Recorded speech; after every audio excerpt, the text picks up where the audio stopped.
بسم الله الرحمن الرحیم. د پاکستان شاته تک او د ماته دا بالکل واضح و لپاره دی چې پاکستان اول ځل لپاره په نړیوال سټیج باندې دغه چهره راښکاره شوله. یعنی دا ناستې په دریمګړي کې وشولې، قطر کې وشولې. قطریان ناستو او قطر تاسو معلومه د امریکا استازیتوب کوي او د هغې تر شا امریکایي کسان هم ناستو. نو الته د دې په مخ کې داسې اسناد کېښودل شول چې د دې خبرې دروغ ثابت کړي او دوی چې کوم ادعا وکړه د نه سند وغوښتل شو او د خارجیانو په مخ کې د بل ملک مخ په مخ کې ورته وویل شو چې دا خبره د غلطه ده، دا ته نشي ثابتولی. ترکیې ته راغله، په ترکیې کې کېناستل. د ترکیې په مخ کې ترکیه خو هلته په قطر کې موجوده وه، دلته هم سره دغه نو دلته هم ورته دا شرایط چې د دوی سره وضع شول 15 غوښتنې اسلامي امارت ورته مخکې کړې، هغې خپل لیست را مخکې کړ. د هغې غوښتنې چې د نړۍ د هر چا په مخ کې کېدي چې پاکستان دا شی غواړي، هغه ورته وایي چې دا قابل د منلو نه دي. هېڅ یو آزاد ملک دا غوښتنې نشي منلی. اما اسلامي امارت داسې غوښتنې نه وي ایښې چې هغه د قابل د منلو نه وي. داعش بند که، هوایي بریدونه مه کوه، د ډرون تیارې دې زما باندې باید را نشي، او د سرحد د خوا حملې په موږ مه کوو. په عین حال کې د که چېرته دا د سیمې خاردار چې د تېر کړی دی د دې په موجودیت کې ستا دا د ټي ټي پي دا درسته نه ده. ټي ټي پي ستا په خاوره کې دی، مسؤلیت ستا په غاړه کې دی. ستاسو اسناد درست ثابت نه شول، نورولي مسعود دلته پیدا نه شو، حافظ ګل بهادر دلته پیدا نه شو، هغه ستا خاوره کې و. بنان د هر خبرې چې جواب ورته ورکړ شو او بیا د اصلي د ستونزې مسله چې ورته وویل شوله چې ستا مسله نه ټي ټي پي ده، نه داعش دی، نه دا بل دی، بلکې ستا اصلي ستونزه د سیمې خاردار او د ډیورند کرښه ده چې دا د افغانستان ملت او د هغه اړه ملت نه مني. ستا په مقابل کې قیام د پښتنو او د بلوچو شروع شوی دی. دا هغه ټکی چې دلته دې ته دا خبرې چې وشولې دی هلته د قطر د ترکیې په مخ کې اکسپوز شو. اسلامي امارت ورته وویلې چې که ته خپل نظام نشي ساتلی، زه ما ته دا سیمې وسپاره، زه درته امن پکې راولم.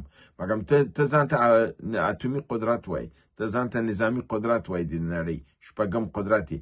ته خپل دغه نشي سیمې خاردار دې تېر کړی دی، زر پوستې دې پې اچولي دي، ډرون تیارې دې پېشته دی او د ده باوجود ته وایي چې تا ته نفر اوښتي دي، ثابتولی هم نشي.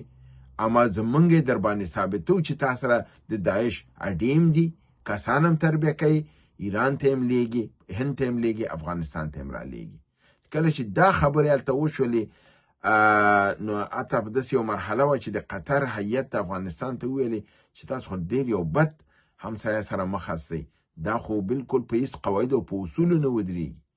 نو تاسو بیا اوس وګورئ چې ده خو ما خو پیشبیني وخته نه کړې وه، ما زما مرکې چې څومره تاسو وګورئ هلته دا خبره ما کړې وه چې دا نتیجه نه ورکوي.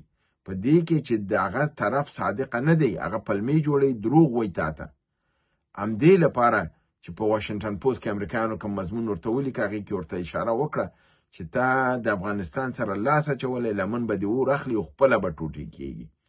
ته غلط بهانې لټوي، ته غواړې افغانستان تا ته متي شي، او ستا غوښتنې اصولي نه دي، قانوني نه دي. د ملک سره اړیکې ساتلی شي، د سره نشي ساتلی، د دې نه ترانزیت کولی شي، د دې نه نشي کولی، د دې نه سړک تېرولی شي.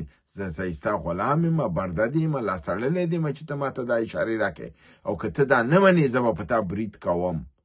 نو زر دفعه بیا برید وکړه، بیا به ګورو چې سره څه کېږي. هلته اوس در باندې نن هندوستان اخوا نه په درې لیپا کې حمله وکړله، لاس و خپې درنه ورخطا دي، اوس حیران یې چې هلته په جنګ کې ونښلم که دلته افغانستان سره، چې 2 واره در باندې هندوستان وکړي ته د افغانستان خواته راتلی هم نشي. نو خبره دا ده چې دې ناسته کې د دوی رویه ډېره منفي وه. دوی په آخره کې په غلطو الفاظو نه استفاده کړې ده چې په هغې نوټ په حساب نړیواله سطح باندې اخیستل شوی دی، او دا دغه شوي دي چې پاکستان یو مترقي مخکې تللی او یو ډیپلوماتیک مملکت نه دی، بلکې دا یو وچ سری دی چې دوی د خپل اهدافو لپاره په وچو دغې سره وایي چې دا خبره مې ومنه او که نه منې زه دا کار کوم. نو همدې لپاره اسلامي امارت د خوا نه ورته جواب ورکړل شوی و چې که دا ځلې دې برید وکړه، اسلام آباد درته دړې وړې کوو. داسې خو نه ده چې ته د اسلامي امارت درست دی چې تیارې او میزایل دا نه لري. هلته کافي انسانان دي چې خپله میزایل دي او د هغه مخه دوی نشي نیولی او هغه به په دوی باندې برید کوي او دوی به د ناکامۍ او د بدبختۍ سره مخ کیږي.